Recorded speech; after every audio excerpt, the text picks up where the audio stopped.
Alors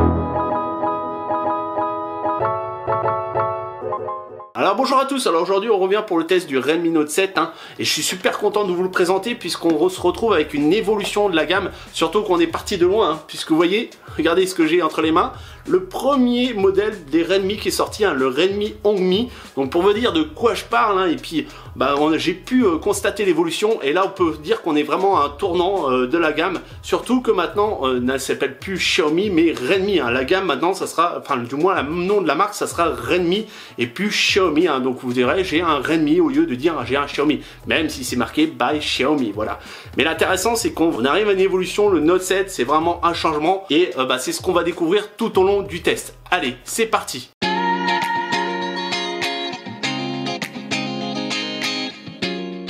Donc comme d'habitude on va faire un petit tour de la boîte.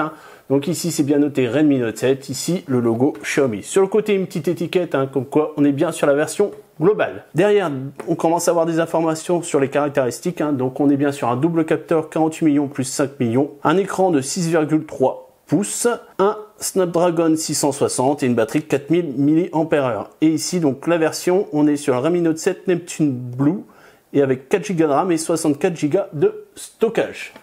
Allez, on passe tout de suite à l'intérieur.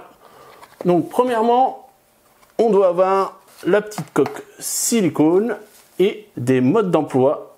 Donc là, est-ce qu'on a du français dedans? On va regarder. Ouais, du français, page 8. Bon, pour ceux qui veulent savoir, on a un mode d'emploi français.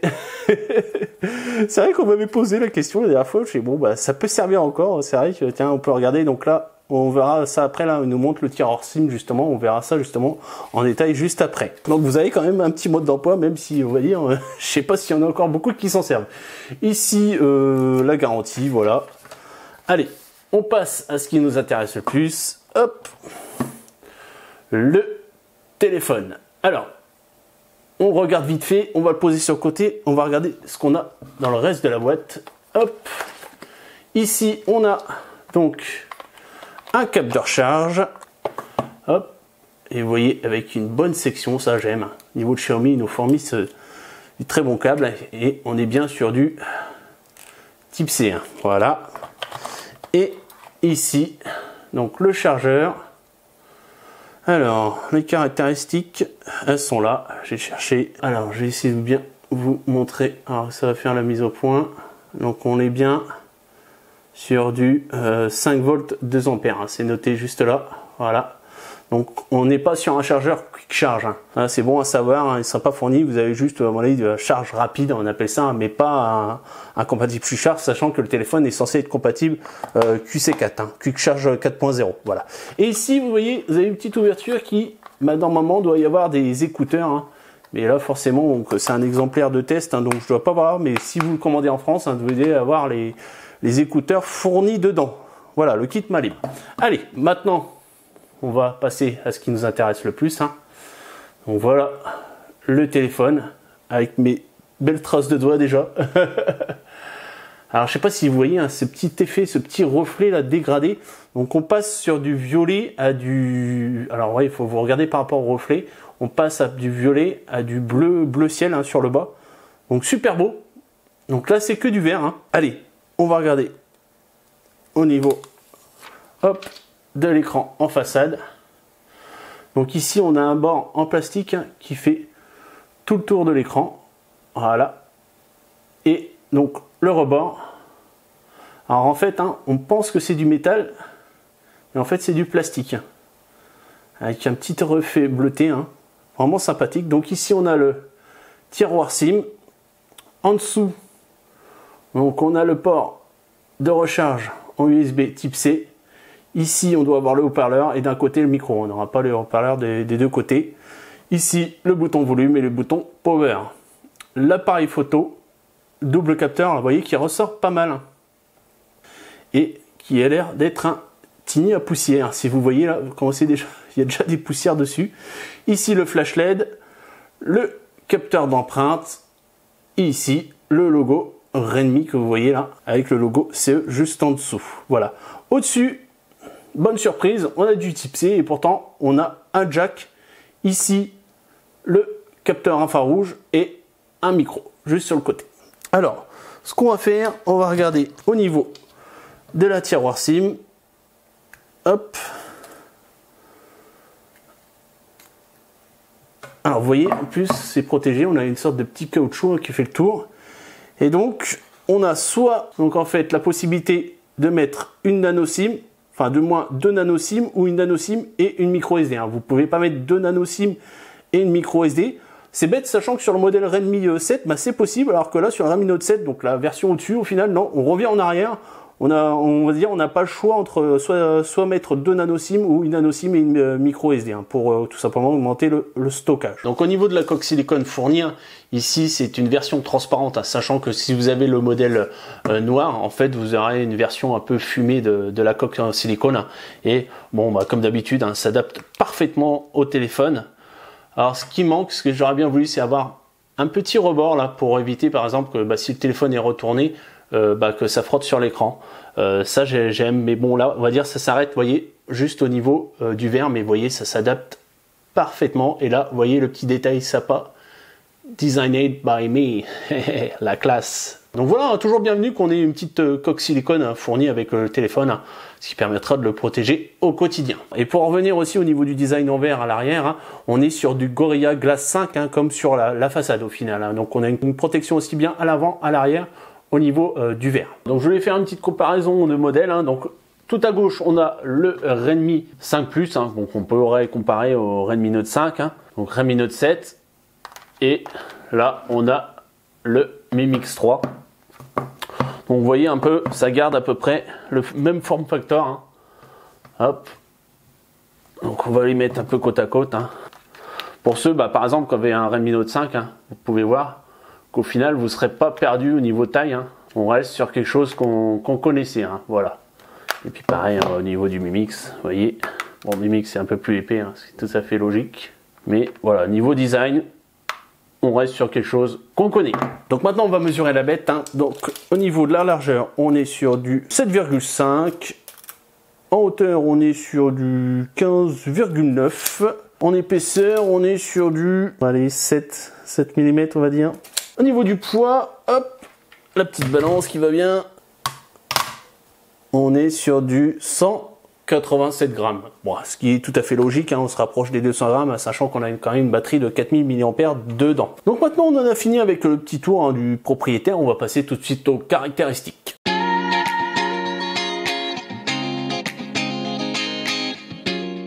Donc avant de partir dans les caractéristiques, je voulais vous montrer sous quelle version de MIUI ou MIUI, c'est comme vous voulez, moi je préfère MIUI pour savoir où c'est que vous en êtes, par exemple si vous le recevez, moi je suis en 10.2, 10.2.6 exactement, pour cette version que je teste.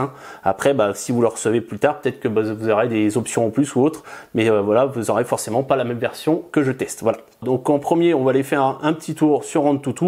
Donc là, je vous montre le score que j'ai eu directement sur le premier bench que j'ai effectué, donc 143 294. Donc on va regarder maintenant de plus près tout ce qui est détails techniques au niveau du téléphone. Donc le modèle c'est bien un Xiaomi, on est bien sur un Redmi Note 7, le nom de code Lavender, ça j'aime bien. On est bien sur Android 9, donc on est bien sur un Snapdragon 660 et la puce graphique un Adreno 512.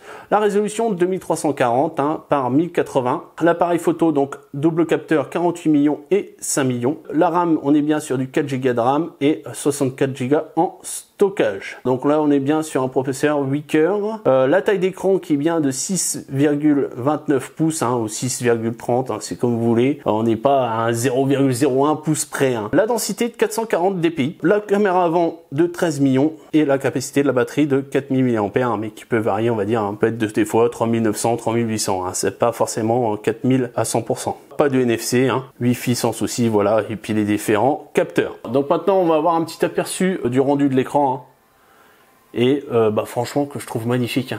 Voilà, j'ai le Mi Mix 3 en OLED, et franchement il n'a pas été jaloux. Et vous voyez, donc les angles de vision, je vais reculer pour pas qu'il y ait de reflets. Voilà. Ça reste raisonnable, et vous voyez franchement l'image. Voilà, là, un beau piqué. Alors vous voyez en fait le zoom, comment ça marche. On a l'encoche qui est quand même là, mais qui est pas gênante en soi. Bon après des fois on a quand même l'œil dessus quand on regarde la vidéo, mais vous voyez, franchement, magnifique quoi. Hein. Franchement, c'est la première fois que pour un téléphone à 200 € que j'ai un rendu comme ça au niveau de l'écran. Vraiment des belles couleurs, un très beau rendu. Franchement, à ce niveau-là, ils ont bien bossé, hein, Xiaomi. Hein. Donc et maintenant au niveau de la musique. Hein. Donc là, je suis à fond. Hein. Voilà. Donc en fait, il n'y a qu'un haut-parleur. Hein. Là ici, vous voyez.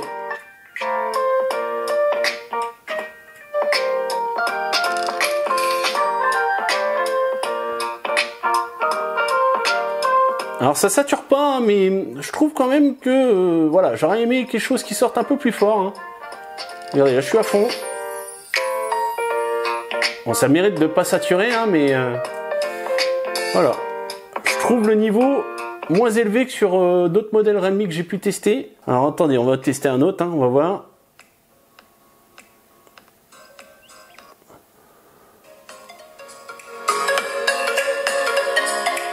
Oh non, au final, c'est plutôt la musique. Hein. C'était plutôt le style de musique qui était moins fort au final, non? Vous voyez? Je vais rapprocher du micro.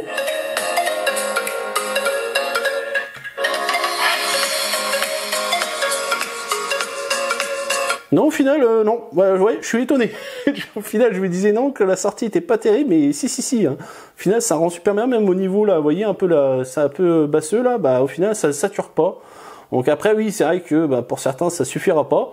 Mais voilà, hein, pour un téléphone à 200 €, ça suffira largement. Donc maintenant, on va tester les déverrouillages, hein, aussi bien au niveau de l'empreinte hein, que du déverrouillage facial. Hein. Sachant que, logiquement, avant, sur les modèles global, on n'avait pas de déverrouillage facial, du moins qui était activé. Hein, alors que maintenant, voilà, c'est par défaut, parce qu'avant, il fallait changer de région, il fallait se mettre en région Hong Kong. Maintenant, là, je suis en région France, il n'y a aucun souci, j'ai le déverrouillage facial qui est dispo. Hein, je vais vous montrer ça tout de suite. Écran verrouillage, et là vous voyez gérer les données du visage et gérer les empreintes digitales. Donc avant on n'avait que les empreintes digitales, que maintenant on peut très bien faire un déverrouillage facial. Donc je vais essayer de me mettre bien sur le côté pour vous voyez en même temps mon doigt qui appuie et l'écran. Voilà, on recommence. Voilà, on va essayer du rapide. Hein. Et Xiaomi à ce niveau-là, jamais été déçu hein, par le capteur d'empreinte. Vous voyez, ça marche du premier coup. Là, on peut y aller. Je peux vous faire ça à l'infini. Donc maintenant, je vais tester le déverrouillage facial. Alors, attendez, je vais essayer de me décoller pour qu'il voie un peu ma tête. Hop. Voilà. Donc, je vais tourner le téléphone comme ça. Là, vous voyez, ça se déverrouille pas. Là, je le mets en face de moi. Voilà. Bon, après, voilà, hein, il y a quand même une petite latence. Mais, ça reste raisonnable, hein. Franchement, ça répond du tac au tac. Alors forcément, c'est moins sécurisé, on va dire, si vous aviez un déverrouillage facial 3D, laser ou infrarouge, mais ça mérite quand même d'exister. Hein, voilà. Donc maintenant, on va parler connectivité. Hein, et donc, on va commencer par le Wi-Fi. Hein. Donc moi, je suis chez moi, je suis en 5 GHz, c'est en fibre, hein, et je suis à peine à 4 mètres de ma box. Donc voilà, il n'y a pas de souci à ce niveau-là. On va pouvoir tester jusqu'où ça peut aller hein, au niveau du Wi-Fi. Hein. Donc là, vous voyez, on monte facilement à 260 mégas en download et en upload. Non, je devrais être au max presque. Ouais, voilà, je suis à 80, 97 maximum pour monter donc en upload. Hein, c'est ce que j'ai au max chez moi. Hein, je suis en fibre coaxiale. Hein. Si j'étais la vraie fibre, j'aurais plus forcément. Voilà ce que ça donne. Donc maintenant, on va désactiver le Wi-Fi. On va tester avec le réseau 4G. Hein, donc je suis chez Bouygues. Donc après, moi chez Bouygues, c'est pas ouf. Hein, je vous le dis. Hein. Mais bon, voilà, je vous le teste, voir un peu ce que ça donne. Ouais, c'est pas mal, ça monte 64. Il y a mieux, hein, forcément, mais voilà. Et en upload, on est à 13, 14. Bon, voilà. Bon, après, moi, voilà, j'ai pas eu de soucis, on va dire, pour, tout simplement, quand je me suis déplacé avec, etc., au niveau du réseau. Pas de problème hein, pour capter, il n'y a eu aucun souci. Donc maintenant, on a fait ça, on va parler aussi du GPS, hein. Donc là forcément, là je pourrais pas vous faire le test hein, puisque je suis à l'intérieur, mais bon là je vous ai mis la capture d'écran. Donc là j'ai testé deux logiciels, donc GPS Test. En lancement, c'était la toute première fois que je le lançais, hein. Donc vous voyez que ça se passe sans souci, hein, il capte les satellites sans problème. Et pareil, donc j'ai redémarré le téléphone et j'ai lancé après donc Maps, hein, et vous voyez ça capte sans souci. Et on va dire de toute façon j'ai fait après des trajets du quotidien jour le jour, hein, pour aller par exemple à mon boulot. Il n'y a pas eu de souci à ce niveau-là.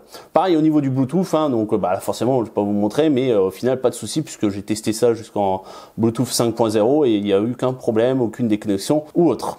Donc au niveau des appels, hein, c'est pareil, hein, pas de souci, hein, l'interlocuteur nous entend très bien, on entend très bien. C'est vrai que le haut-parleur est assez massif, hein, alors je sais pas si c'est vraiment correspond à la taille du haut-parleur, mais pas de problème, hein, pour qu'on entende, il n'y a pas de souci. Donc pareil, je vais vous montrer au niveau de l'appel, hein, on a bien, vous voyez, un capteur de proximité, même si on le voit pas, hein, qui est bien sur le haut. Donc pas de souci à ce niveau-là, quand vous allez par exemple poser votre oreille, vous n'aurez pas de problème, on va dire, par exemple à taper sur une touche ou à revenir sur un menu ou autre, il n'y aura pas de problème puisque vous voyez, ça fonctionne sans souci. Pareil, je voulais vous montrer aussi, on a une petite LED, hein, sur le bas de notification, tout simplement qui nous indique que le téléphone est en charge. Alors, je vais essayer de vous la montrer, mais elle est minime.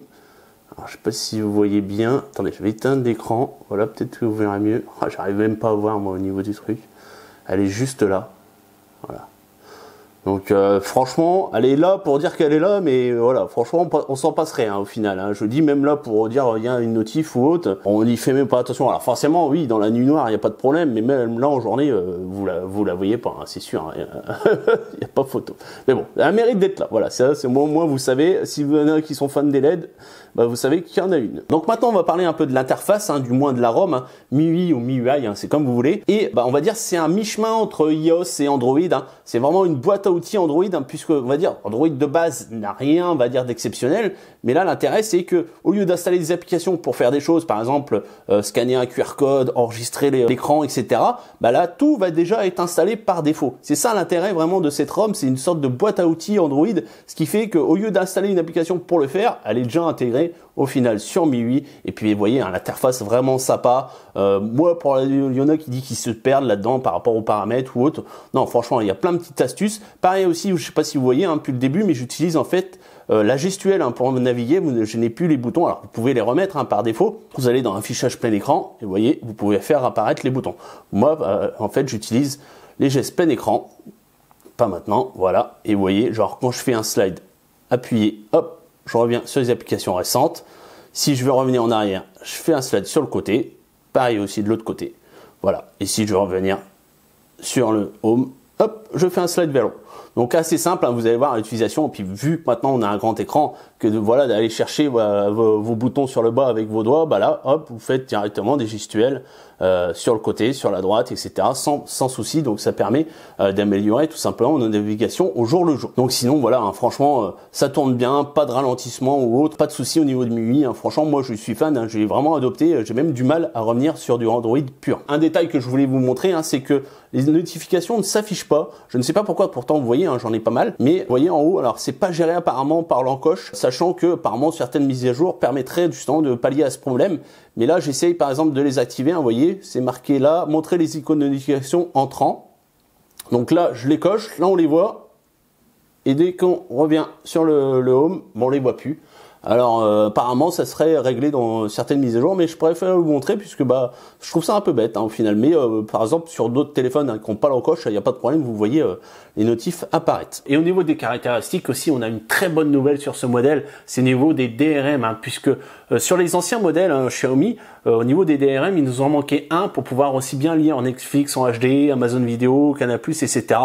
Et bah là, très bonne nouvelle, ils ont entendu du moins la communauté, hein, puisqu'au final, on est bien sur du L1, alors qu'avant, on avait du L3. Hein. Vous voyez, ici, Security Level. On était sur L3, ce qui faisait qu'on ne pouvait pas avoir de contenu HD, que maintenant, bah, c'est possible directement avec le Redmi Note 7. Donc voilà, ils nous ont écouté et voilà, ils ont fait l'effort de pouvoir l'intégrer. Alors c'est pour ça, hein, des fois, c'est vrai que ben, comme Xiaomi vient d'arriver en France, bah, il y a encore des soucis au niveau tout ce qui est sécurité, etc. Mais voilà, ils écoutent la communauté, ils font l'effort, et là la preuve, puisqu'au final on a bien le L1 disponible et qu'on va pouvoir tout simplement regarder nos contenus, si bien Netflix, Amazon Vidéo en HD.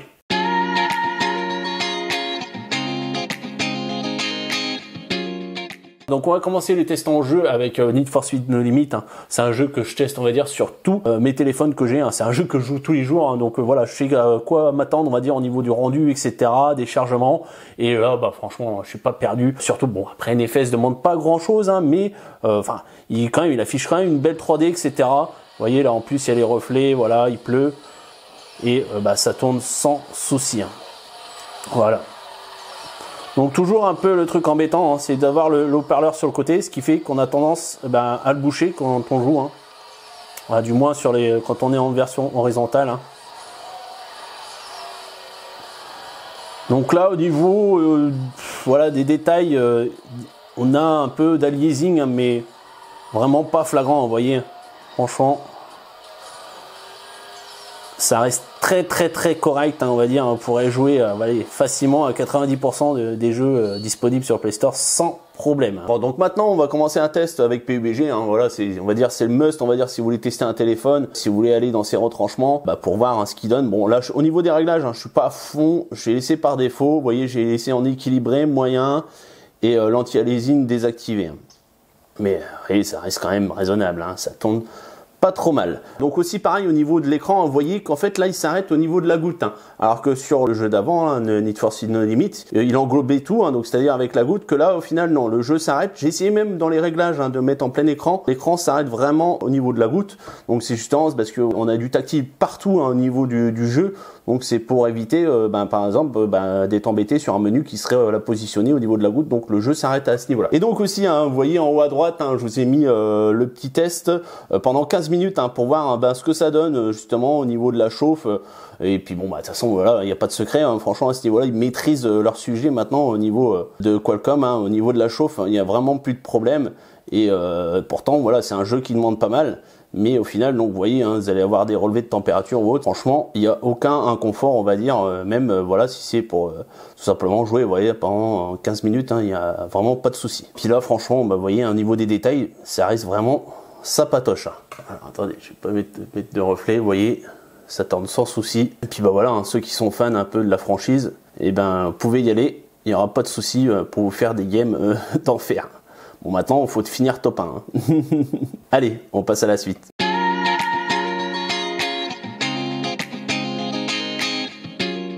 Donc avant de vous montrer ce que ça donne au niveau photo et vidéo, je voulais vous montrer une petite astuce, hein, pour shooter en 48 millions de pixels, puisqu'en fait, ça n'est pas par défaut. Il faut aller en fait dans le mode Pro, et là vous cochez voilà 48 millions de pixels au-dessus, parce que sinon par défaut, donc le mode photo par défaut, hein, qui est là, en fait vous ne pourrez pas shooter en 48 millions.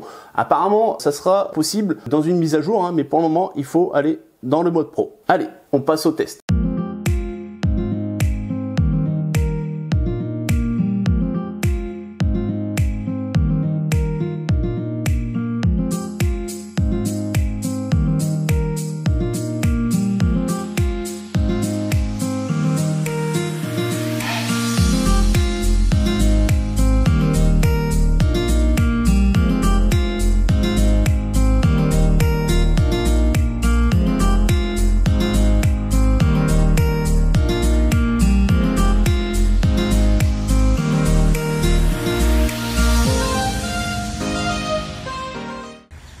Alors test vidéo en Full HD 60 fps, hein. Donc en même temps je marche, hein, pour voir s'il y a de la stabilisation, hein. Puis forcément vous m'entendez, donc on va tester en même temps le micro, on va voir un peu ce que ça donne tout ça, hein, au niveau vidéo. Pour l'instant franchement pas déçu par le rendu, hein. Pas mauvais. Voilà, en plus là, vu qu'on est en 60 fps, j'essaye un peu voilà de bouger assez rapidement. Donc maintenant on teste la caméra avant, hein. Donc là je suis en maximum Full HD 30 images par seconde. Et là, chose intéressante que je suis en train de voir là pendant que je filme, hein, c'est qu'il y a une stabilisation, hein. Alors pas énorme, mais il y en a quand même une, hein. Et bon alors ça reste logiciel, hein, mais franchement sympa quoi. Sur les autres modèles il n'y avait pas, là au final on commence à avoir quelque chose d'intéressant, surtout en façade. Et bon le rendu, hein, pas mal du tout. Allez, on passe à la suite. Donc petit test vidéo en Full HD 60 fps de nuit. On va voir un peu ce que ça donne. Ça bruite pas mal, hein. Et là, le petit bâtiment, un grand bâtiment, qui change de couleur, bien sympatoche. Donc maintenant, on teste la caméra avant, en Full HD, 30 images par seconde, avec toujours le petit bâtiment en fond. Et ça bruite moins que je trouve que sur la caméra avant. Enfin voilà, allez on continue.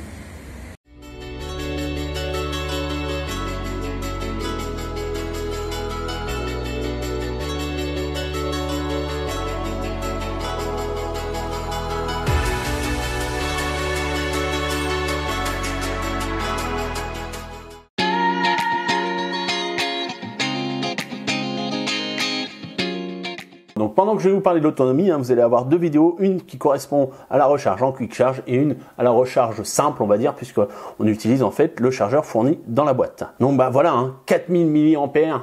Franchement, moi qui suis avec mon Mi Mix en ce moment, hein, qui est à 3000, un peu plus de 3100 mAh, passer sur une batterie 4000 mAh, c'est juste un plaisir, quoi. Franchement, si vous n'avez pas encore testé, bah franchement testez-le, parce que voilà, vous pouvez tenir 2 journées. Et franchement, quand je dis 2 jours, c'est vraiment 2 jours. Hein, c'est pas vous allez tenir, allez, une journée, mais non, c'est vraiment vous allez tenir 2 jours, voire même plus. Hein, si vous l'utilisez pas, si vous faites pas, comment dire, de jeu, voilà, de GPS ou autre, vous allez fournir même plus d'autonomie. Enfin, vous allez tenir au moins plus de 2 jours. Donc après, sinon voilà, dans l'utilisation, on va dire de base. 2 jours, voilà. Donc si vraiment vous êtes power user, hein, c'est-à-dire réseaux sociaux, YouTube, GPS, etc. Donc peut-être que là, ça descendrait à une journée et demie.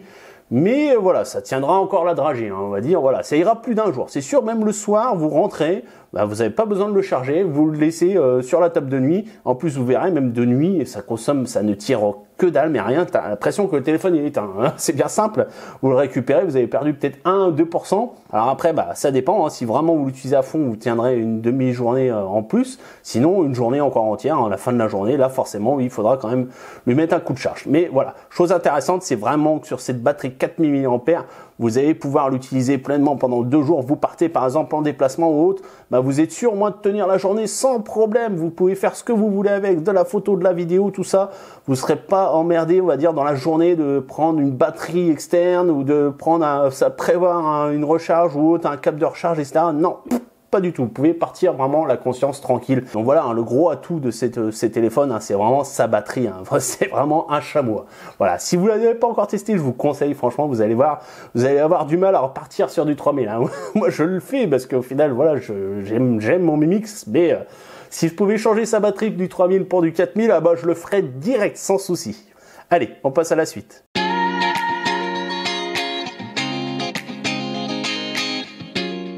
Donc voilà, c'est le temps de la conclusion et on va commencer par ses défauts. Et il y en a un qui revient assez souvent hein, sur les derniers modèles de la gamme, hein, c'est le fait qu'on n'ait pas de B28. Alors pour moi c'était pas gênant, hein. Moi j'étais en centre-ville avec Bouygues, tout ça, ça marchait super bien au niveau de la data. Mais apparemment ceux qui seraient peut-être en campagne avec Free, etc., bah il y aura peut-être des soucis. Moi là, je vous dis à mon niveau j'ai pas eu de problème. Mais bon, faudra prendre le temps, je pense que ça va venir au fur et à mesure qu'ils vont nous écouter, hein, puisqu'ils l'ont déjà fait, vous voyez, pendant le test, hein, on a vu des améliorations. Donc je me dis que bah, la B28, faudra être patient, ça va peut-être arriver, mais sur le prochain modèle. Donc deuxième défaut que j'ai relevé aussi, hein, c'est le fait qu'on ait de la pub sur MIUI, même si voilà, j'ai vu les premières pages, donc je vous mettrai une petite capture. Hein. La première fois, c'est vrai, ça choque. Et quitte même à dire on a un téléphone quand même à 200 €, qu'on ait un peu de pub, moi je suis preneur, il n'y a pas de souci. Hein. Bon après, si on n'abuse pas, ça m'a choqué la première fois, mais après... on n'y fait plus attention. Hein. Mais je t'ai même précisé parce que ça peut être choquant pour certains. Moi je vous dis, ça me l'a fait la première fois, mais après on n'y fait même plus attention. Et troisième et dernier défaut que je voulais évoquer, hein, c'est l'utilisation du plastique hein, sur les contours. Hein. C'est vrai que je me questionne hein, sur le vieillissement, à savoir est-ce qu'au bout de 6 mois on va avoir peut-être de la peinture qui va s'écailler comme on aurait pu avoir sur les anciens Samsung, etc. Je sais pas si vous voyez de quoi je veux parler. Quand même j'ai des doutes. Alors après forcément moi j'utilise avec une coque, etc. Donc je pense qu'il n'y aura pas de souci à ce là. Mais ceux qui voudraient l'utiliser sans coque, faire attention au niveau des rayures, au niveau de la peinture et etc. Voir comment ça pourrait vieillir. Donc voilà, j'aurais préféré que ça soit du métal pour tout simplement de l'aluminium, même si voilà ça coûte forcément plus cher, donc forcément ça peut-être au niveau seulement du prix de fabrication, on aurait eu quelque chose de plus élevé, mais c'est que à ce niveau là j'aurais voulu savoir un peu ce que ça pourrait donner dans le temps, même si au final vous voyez que ça rend pas trop mal quand même au niveau du design. Et on va finir la conclusion par ses avantages, hein. Et il en a pas mal, hein. Déjà c'est son design, hein. C'est vrai qu'on part sur un design novateur, révolutionnaire dans le sens où toute la gamme qu'on connaissait avant, c'était du plastique et de l'aluminium. Et là, on a du verre sur l'avant et l'arrière, en plus en Gorilla Glass 5, hein, et puis cet effet reflet, etc. En plus de la couleur bleue, parce que bon, la noire, on va dire, ça reste du noir, mais sur la bleue avec ce dégradé de couleur et la rose violet, là, franchement, vraiment ça va. Par contre, la rose violet, je pense qu'on ne l'aura pas dispo en France. Hein. Ça, je ne sais pas encore, mais logiquement, je pense que ça sera pour le marché chinois. Mais rien que ce modèle-là, franchement, il est juste magnifique. Hein. Et c'est vraiment un coup de cœur hein, pour moi au niveau de cette couleur. Donc au niveau de ses avantages aussi que j'ai retrouvé au niveau de ce téléphone, et pour ce prix, hein, c'est cet écran. Franchement, il m'a bluffé, hein, que ça soit au niveau des couleurs, de la luminosité, etc. Franchement, j'ai pas vu plus beau hein, depuis, alors pas forcément, là je suis sur le Mix avec du OLED, mais vous voyez que là, franchement, pour le prix, on n'a pas trouvé mieux, sachant que même sur les anciens modèles, on n'avait pas un écran aussi beau, au niveau colorimétrie, contraste, etc. On a vraiment quelque chose de très sympa. Donc je vais parler aussi un peu de la photo, de la vidéo. Hein. C'est vrai que par rapport à son prix, hein, je vais pas comparer ça avec le Mi Mix 3, hein, qui est pas du tout dans la même gamme. Franchement, on s'en sort très bien. Hein. Surtout qu'on a le mode 48 millions de pixels, même si ça reste gadget pour certains, que ce soit en vidéo, stabilisation, etc. Mode nuit. Franchement, hein, pour cette gamme de prix, on est très bien placé au niveau photo et vidéo. Et en dernier, forcément, je vous l'ai rabâché pendant tout le test, hein, mais c'est son prix, 200 €. Mais comment ils font tous les ans? Ils ressortent un téléphone à 200 € et à chaque fois ils font mouche. À chaque fois ils rajoutent des fonctionnalités, le type C, le verre avant-arrière, la caméra de 48 millions. Mais comment ils font? À chaque fois, tous les ans, ils font mouche.